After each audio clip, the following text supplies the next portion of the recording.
Welcome back to Bhagya life style vlogs. Welcome back to my kitchen. ఈరోజు మా కిచెన్లో ఏంటి రెసిపీ అంటే పన్నీర్ వెజ్ పులావ్ అనమాట. చాలా అంటే చాలా బాగుండేది. చికెన్ తినని వాళ్ళకి ఇదైతే ది బెస్ట్ పులావ్ అని అయితే నేను చెప్తాను అనమాట. నా ప్రాసెస్లో ఈజీ అండ్ టేస్టీ మెథడ్లో చూపిస్తూ వచ్చేసేయండి. ఫస్ట్ అయితే 2 టేబుల్ స్పూన్ కారం తీసుకున్నాను, 2 టేబుల్ స్పూన్స్ సాల్ట్ తీసుకున్నాను, కొంచెం గరం మసాలా, ధనియాల పొడి, అంతే చికెన్ మసాలా. ఇప్పుడు బిర్యానీ మసాలా అనమాట నేను తీసుకుంది. బిర్యానీ మసాలా కూడా వేసేసి కొంచెం బిర్యానీ మసాలా ఎక్కువ వేయండి, ఆ ఫ్లేవర్ అయితే ఎక్కువ వచ్చింది అనమాట. తర్వాత నేను తీసుకున్న క్వాంటిటీకి 3 టేబుల్ స్పూన్స్ అయితే పెరుగు పట్టింది. మీరు ఎంత క్వాంటిటీ తీసుకుంటారో దానికి తగ్గట్టు స్పైసెస్ అంతే పెరుగు కూడా తీసుకొని మంచిగా మిక్స్ చేసేసుకోండి. ఇప్పుడు మీడియం సైజులో కట్ చేసిన పన్నీర్ని తీసుకొని మంచిగా ఈ గ్రేవీలో మిక్స్ చేసేసుకొని మ్యాగ్నేట్ చేసుకొని పక్కన పెట్టేసుకుందాం.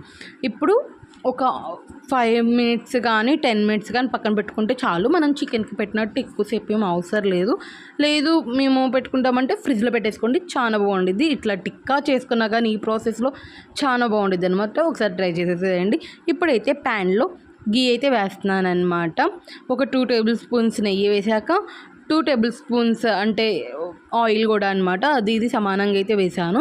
అంతే బిర్యానీ ఆకు, షాజీరా, దాల్చిన చెక్క, యాలక్కాయలు కూడా వేసుకొని బిర్యానీ స్పైసెస్ అని మంచిగా ఫ్రై చేసుకోవాలి. ఎప్పుడైతే బిర్యానీ స్పైసెస్ మంచిగా ఫ్రై అవుతాయో అప్పుడే ఆ ఫ్లేవర్స్ అనేవి ఆయిల్లోకి దిగుతాయి అనమాట. అందుకనే ఇవి మంచిగా ఫ్రై అయ్యాకే ఒక మీడియం సైజ్ ఆనియన్ అంతే పచ్చిమిర్చి కూడా కట్ చేసుకొని వేసుకున్నాను అనమాట. అవి కూడా కొంచెం ఫ్రై అయ్యాక పసుపు, 2 టేబుల్ స్పూన్స్ అల్లం పేస్ట్ వేసేసుకొని మంచిగా పచ్చివాసన పోయేదాకా ఫ్రై చేసేసుకోవాలి. అల్లం పచ్చివాసన పోయేదాకా ఫ్రై చేసుకున్నాక ఇప్పుడు మనం పన్నీర్ ఆల్రెడీ మ్యాగ్నేట్ చేసి పెట్టుకున్నాం కాబట్టి అది తీసుకొచ్చేసి డైరెక్ట్గా పన్నీర్ని అయితే ఇందులో వేసేసేయడమే. వేసేసి మంచిగా పన్నీర్ని కదలకుండా, అంటే కదిలితే ఇరిగిపోద్ది అనమాట కుక్ అయ్యాక. అట్లా కొంచెం అట్లా కదుపుకుంటూ పన్నీర్కి ఎటువంటి డ్యామేజ్ అవ్వకుండా, అంటే విరిగిపోకుండా మంచిగా ఫ్రై చేసుకోవాలి. చూసారు కదా, ఇట్లా ఆయిల్ అనేది పైకి రావాలన్నమాట. ఇప్పుడు మనం హాఫ్ అన్ అవర్ నానబెట్టుకున్న రైస్, బాస్మతి రైస్ కానీ నార్మల్ రైస్ కానీ వేసేసుకోవాలి. వేసేసుకున్నాక ఒక 5 మినిట్స్ మనం ఆ మసాలాలో మంచిగా ఫ్రై చేస్తే ఆ రైస్ అనేది మంచిగా ఆ ఫ్లేవర్స్ పడతాయి అన్నమాట రైస్కి. అందుకని ఇట్లా ఏ పలావ్కైనా ఒకసారి ఇట్లా రైస్ ముందు వేసి టాస్ చేసి చూడండి, చాలా బాగుంటుంది అనమాట ఫ్లేవర్ అయితే.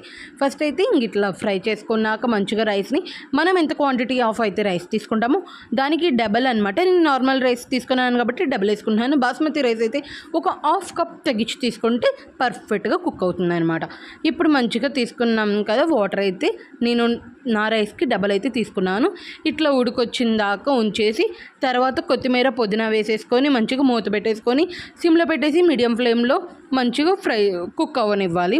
కుక్ అయితే మాత్రం చాలా టేస్ట్ అయితే ఉంటుంది అనమాట. ఒకసారి ఈ స్టేజ్లో మీరు సాల్ట్ చూసుకోండి. అటు ఇటు సాల్ట్ అయితే మాత్రం అస్సలు టేస్ట్ అయితే బాగోదు అనమాట. నేను ఆల్రెడీ అందులో సరిపడా సాల్ట్ వేసేసాను మ్యాగ్నేట్ చేసేటప్పుడు, అందుకని నేను మళ్ళీ వాటర్లో వేయలేదు. మీకు ఒకసారి సరిపోతే ఒకసారి వేసేసుకోండి.